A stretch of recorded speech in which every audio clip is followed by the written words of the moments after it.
സ്ക്രീനിന്റെ മറുവശത്ത് കാണുന്നത് ജന്തർ മന്ദറിലേക്ക് അരവിന്ദ് കെജ്രിവാൾ അടക്കമുള്ള ആം ആദ്മി പാർട്ടി നേതാക്കൾ വരുന്നതാണ്. അദ്ദേഹത്തിന്റെ പ്രതികരണം കേൾക്കാം. मोदी जी की तो विसाती क्या है, तो जनता अगर खड़ी रहेगी, हमारी मांगे न्याय संगत हैं. हमारी मांगे धर्मेंद्र प्रधान का इस्तीफा हो, हमारी मांगे अच्छा एग्जामिनेशन सिस्टम हो, हमारी मांगे पेपर लीक होना बंद हो, अच्छा एजुकेशन सिस्टम हो. ये सरकार की जिम्मेदारी है. सरकार जब नहीं कर पा रही है तो बच्चों पे लाठीचार्ज कर रही है, वो सही नहीं है.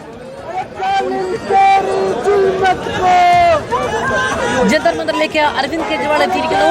ഞങ്ങൾക്ക് വേണ്ടത് നല്ല വിദ്യാഭ്യാസ സംവിധാനമാണ്, നല്ല പരീക്ഷാ ക്രമീകരണമാണ്, ധർമ്മേന്ദ്ര പ്രധാൻ രാജിവെക്കേണ്ടതാണ് എന്ന് പറഞ്ഞുകൊണ്ടാണ് ഈ പ്രതിഷേധത്തിന്റെ ഭാഗമായി ആം ആദ്മി നേതാക്കളും അരവിന്ദ് കെജ്രിവാൾ അടക്കമുള്ളവർ എത്തുന്നത്. ഇന്നലെ മനീഷ് സിസോദിയും അതിഷിയും ഒക്കെ ആ സംഘർഷ സ്ഥലത്തേക്ക് എത്തുന്നതും അവരോടൊപ്പം CJP പ്രവർത്തകരോടൊപ്പം നിൽക്കുന്നതും കണ്ടു. എല്ലാ രാഷ്ട്രീയ പാർട്ടികളും പ്രതിപക്ഷ രാഷ്ട്രീയ പാർട്ടികൾ ഒന്നാകെ CJPക്ക് പിന്തുണ അർപ്പിച്ചു വരുന്നതാണ് കാണുന്നത്. രാജ്യ തലസ്ഥാനത്ത് ഒരു വലിയ സമരമുഖം, ഒരു പുതിയ സമരമുഖം രൂപപ്പെട്ടിരിക്കുന്നു എന്നതാണ് ഈ ദിവസത്തിന്റെ പ്രത്യേകത.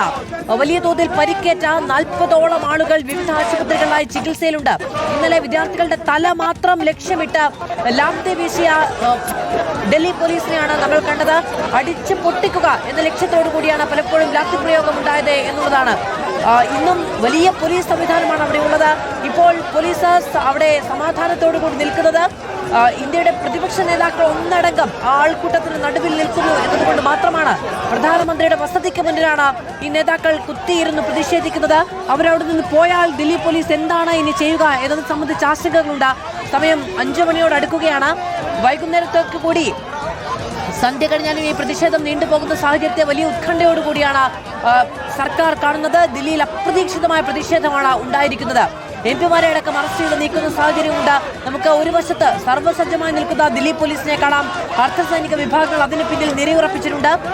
YS അഭിനന്ദ് നമ്മളോടൊപ്പം തുടരുകയാണ്. അഭിനന്ദ്, എന്താണ് പ്രതിപക്ഷത്തിന്റെ മനസ്സിൽ? ഈ പ്രതിഷേധം എത്ര നേരം നീട്ടിക്കൊണ്ടുപോകാനാണ്?